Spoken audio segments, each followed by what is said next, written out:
নমস্কার সুধী প্রিয় দর্শক, ভোরের আলোয় আপনাদের স্বাগত। সুপ্রভাত। আজ 14ই জানুয়ারি রবিবার। এই মুহূর্তে জোড়া পশ্চিমী ঝঞ্ঝার দাপট আসতে চলেছে আগামী দিনে। শৈত্যপ্রবাহের সতর্কতা রয়েছে একাধিক রাজ্যে। তুষারপাত ও বৃষ্টির সম্ভাবনার কথাও বলা হয়েছে। আজ ভোর থেকে আবহাওয়ায় কিছুটা পরিবর্তনের ইঙ্গিত আবহাওয়া দপ্তরের। আগামী 24 ঘন্টায় শৈত্যপ্রবাহ পশ্চিমবঙ্গের জেলাগুলিতে লক্ষ্য করা যেতে পারে। আর ঘন কুয়াশার দাপট উত্তরবঙ্গে থাকবে। জোড়া পশ্চিমী ঝঞ্ঝায় উত্তর পশ্চিম পার্বত্য এলাকায় বৃষ্টি ও তুষারপাতের সম্ভাবনার কথা বলা হয়েছে। তাই আজ আপনাদের সামনে তুলে ধরব আবহাওয়া দপ্তরের সর্বশেষ আপডেটে কী জানানো হয়েছে। পশ্চিম বাংলা সহ ভারতবর্ষের অন্যান্য রাজ্যের আবহাওয়ার পরিস্থিতি নিয়ে আজকের এই ভিডিওর মাধ্যমে আপনাদের সামনে তুলে ধরব বাংলাদেশ আবহাওয়া দপ্তর বাংলাদেশ নিয়ে কী জানিয়েছে। অবশ্যই জানতে হলে সম্পূর্ণ ভিডিওটি আপনাদের মনোযোগ সহকারে দেখতে হবে। পাশাপাশি নতুন বন্ধুদের কাছে রিকোয়েস্ট করব চ্যানেলটি সাবস্ক্রাইব করে রাখার জন্য। দেখে নিন আজকের লেটেস্ট আপডেটে কী জানিয়েছে আবহাওয়া দপ্তর। আগামী 48 ঘন্টায় শৈত্যপ্রবাহ পশ্চিমের জেলাগুলিতে আর ঘন কুয়াশার দাপট উত্তরবঙ্গে থাকবে। আজ শৈত্যপ্রবাহের সম্ভাবনা রয়েছে পুরুলিয়া, পশ্চিম বর্ধমান ও বীরভূমের কিছু অংশে। ঘন কুয়াশার দাপট থাকবে দার্জিলিং, কুচবিহার, জলপাইগুড়ি, উত্তর ও দক্ষিণ দিনাজপুর এবং মালদহ জেলাতে। অর্থাৎ এক কথায় উত্তরবঙ্গ জুড়ে ঘন কুয়াশার দাপট আজ সকাল থেকে লক্ষ্য করা যাবে। বিহারে ঘন কুয়াশা ও শীতল দিনের পরিস্থিতির প্রভাব পড়বে বাংলাতেও। আজ রবিবার আরও একটু নামতে পারে তাপমাত্রায় পারদ, ইঙ্গিত আবহাওয়া দপ্তরের। তারপর থেকে 2 থেকে 3 দিন একই রকম থাকবে তাপমাত্রা। মঙ্গলবার থেকে রাতের তাপমাত্রা বাড়বে।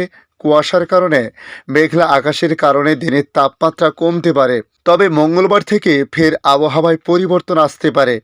মেঘলা আকাশের সম্ভাবনা, বাড়বে তাপমাত্রা। বুধবার ও বৃহস্পতিবার হালকা বৃষ্টির সম্ভাবনা দক্ষিণবঙ্গের জেলাগুলিতে। মঙ্গলবার বৃষ্টির সম্ভাবনা থাকতে পারে দক্ষিণ 24 পরগনা ও পূর্ব মেদিনীপুরে। তাই বুধবার হালকা থেকে মাঝারি বৃষ্টির সম্ভাবনা। উত্তর ও দক্ষিণ 24 পরগনা, পূর্ব ও পশ্চিম মেদিনীপুর, কলকাতা, হাওড়া, হুগলি এবং নদিয়া জেলাতে। তবে দক্ষিণবঙ্গের বাকি জেলাগুলিতে বিক্ষিপ্তভাবে হালকা বৃষ্টিপাতের সম্ভাবনা রয়েছে। বৃহস্পতিবার দক্ষিণবঙ্গের প্রায় সব জেলাতেই হালকা থেকে মাঝারি বৃষ্টি বিক্ষিপ্তভাবে হওয়ার সম্ভাবনা রয়েছে। দার্জিলিংয়ে বৃষ্টির সম্ভাবনা সোমবার থেকে বুধবারের মধ্যে। মঙ্গলবার দার্জিলিং ও কালিম্পংয়ে হালকা বৃষ্টিপাতের সম্ভাবনা রয়েছে। বুধ ও বৃহস্পতিবার দার্জিলিং, কালিম্পং এবং জলপাইগুড়ি, আলিপুরদুয়ার, কুচবিহার জেলাতে হালকা থেকে মাঝারি বৃষ্টি এবং মালদহ, উত্তর ও দক্ষিণ দিনাজপুরে হালকা বৃষ্টিপাতের সম্ভাবনার কথা বলা হয়েছে। শৈত্যপ্রবাহ এবং শীতল দিনে কাঁপছে দিল্লি সহ উত্তর পশ্চিম ভারত। তাই আগামী 48 ঘন্টায় কোল্ড ওয়েভ বা শৈত্যপ্রবাহের সতর্কবার্তা রাজস্থান, পাঞ্জাব, হরিয়ানা, চণ্ডীগড় এবং দিল্লিতে। পাশাপাশি আগামী 24 ঘন্টায় কোল্ড ডে পরিস্থিতি থাকবে বেশ কিছু এলাকাতে। বিহারেও শৈত্যপ্রবাহের সতর্কবার্তা রয়েছে। জোড়া পশ্চিমী ঝঞ্ঝা উত্তর পশ্চিম পার্বত্য এলাকাতে, তাই বৃষ্টি ও তুষারপাতের সম্ভাবনার কথা বলা হয়েছে। 16 থেকে 18 জানুয়ারি অর্থাৎ মঙ্গল থেকে বৃহস্পতিবার জম্মু কাশ্মীর, মুজাফরবাদ, লাদাখা, হিমাচল প্রদেশ এই জায়গাগুলিতে বৃষ্টি ও তুষারপাতের সম্ভাবনা রয়েছে। রাজস্থান ও উত্তরাখণ্ডে গ্রাউন্ড ফার্স্টের সম্ভাবনা রয়েছে বলে আবহাওয়া দপ্তরের তরফ থেকে জানানো হয়েছে। এখন দেখে নেব পশ্চিমবাংলার আবহাওয়ার পরিস্থিতি আগামী কয়েকদিন সংক্ষিপ্তভাবে। আবহাওয়া দপ্তরের পূর্বাভাস মতে সমস্ত বাধা কাটিয়ে অবাধে উত্তরে হাওয়া ঢুকছে রাজ্যে।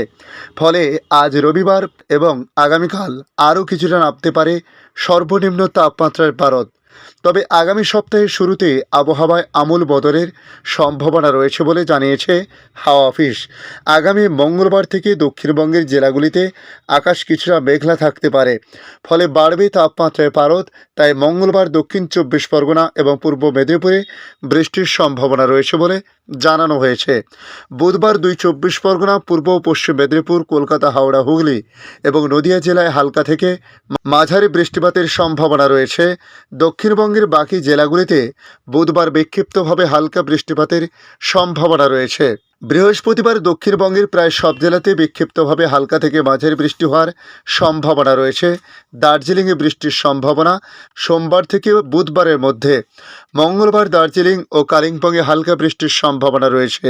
বুধ ও বৃহস্পতিবার দার্জিলিং, কালিম্পং, জলপাইগুড়ি, আলিপুরদুয়ার এবং কুচবিহার জেলায় হালকা থেকে মাঝারি বৃষ্টি ও মালদহ, উত্তর ও দক্ষিণ দিনাজপুরে হালকা বৃষ্টিপাতের সম্ভাবনার কথা বলা হয়েছে। এখন দেখে নেব বাংলাদেশ আবহাওয়া দপ্তর বাংলাদেশ নিয়ে কী জানিয়েছে। শীতের তীব্রতার কারণে গোটা দেশে এখন কাহিল অবস্থা। গত 24 ঘন্টায় দেশের সর্বনিম্ন তাপমাত্রা দিনাজপুরে ছিল 8.8, যা গত শুক্রবার অর্থাৎ 12ই জানুয়ারি ছিল কিশোরগঞ্জের নেকুলিতে, এবং চুয়াডাঙ্গায় ছিল 9.6 ডিগ্রি সেলসিয়াস। এছাড়া ঢাকায় তাপমাত্রা ছিল 14.7, যা শুক্রবার ছিল 13.9 ডিগ্রি সেলসিয়াস। আবহাওয়া অফিসের দেওয়া তথ্য মতে 11 ডিগ্রির নিচে থাকা অঞ্চলগুলোর মধ্যে রয়েছে রাজশাহী, বাদলগাছিতে 8.9, সৈয়দপুরে 9, তেঁতুলিয়াতে 9.3, চুয়াডাঙ্গায় 9.5, রাজশাহীতে 9.6, ঈশ্বরদীতে 9.7, কুমারখালীতে 10, রংপুরে ডিমলায় 10.1 এবং রংপুরে 10.3, তার সঙ্গে বরিশালে 10.7, যশোর ও রাজকোটে 11 ডিগ্রি সেলসিয়াস রেকর্ড করা হয়েছে। আবহাওয়া অধিদপ্তর বলছে, উপমহাদেশীয় উচ্চচাপ বলয়ের বর্ধিতাংশ পশ্চিমবঙ্গ ও বাংলাদেশের উত্তর পশ্চিমাঞ্চলে অবস্থান করেছে। মৌসুমের স্বাভাবিক লঘুচাপ দক্ষিণ বঙ্গোপসাগরে অবস্থান করেছে, যার বর্ধিতাংশ উত্তর বঙ্গোপসাগর পর্যন্ত বিস্তৃত রয়েছে। আগামী 24 ঘন্টার পূর্বাভাসে বলা হয়, অস্থায়ীভাবে আংশিক মেঘলা আকাশসহ সারা দেশের আবহাওয়া শুষ্ক থাকতে পারে। কুয়াশার বিষয়ে বলা হয়েছে, মধ্যরাত থেকে সকাল পর্যন্ত সারা দেশে মাঝারি থেকে ঘন কুয়াশা পড়তে পারে এবং এটি কোথাও কোথাও রবিবার দুপুর পর্যন্ত অব্যাহত থাকতে পারে। কুয়াশার কারণে বিমান চলাচল, অভ্যন্তরীণ নৌপরিবহন এবং সড়ক যোগাযোগে সাময়িকভাবে বিঘ্ন ঘটতে পারে। আবহাওয়াবিদ বজলুল রশিদ শৈত্যপ্রবাহের বিষয়ে বলেন, রাজশাহী, পাবনা, নওগাঁ, চুয়াডাঙ্গা ও কুষ্টিয়া জেলাসহ রংপুর বিভাগের উপর দিয়ে মৃদু শৈত্যপ্রবাহ বয়ে যাচ্ছে এবং তা অব্যাহত থাকতে পারে। তাপমাত্রা বিষয়ে বলা হয়, সারা দেশে রাত এবং দিনের তাপমাত্রা প্রায় অপরিবর্তিত থাকতে পারে। দেশের কোথাও কোথাও দিনের ঠান্ডা পরিস্থিতি বিরাজ করতে পারে, তবে আগামী সপ্তাহে বেশ কয়েকটি বিভাগে কিছুটা বৃষ্টিপাতের সম্ভাবনা রয়েছে বলে জানানো হয়েছে। ধন্যবাদ সম্পূর্ণ ভিডিওটি দেখার জন্য। ভালো লাগলে লাইক, শেয়ার, কমেন্ট করবেন। কমেন্টে অবশ্যই জানাবেন আপনার এলাকার নাম। বর্তমান সেখানকার আবহাওয়ার পরিস্থিতি কী রয়েছে তা জানাতে ভুলবেন না।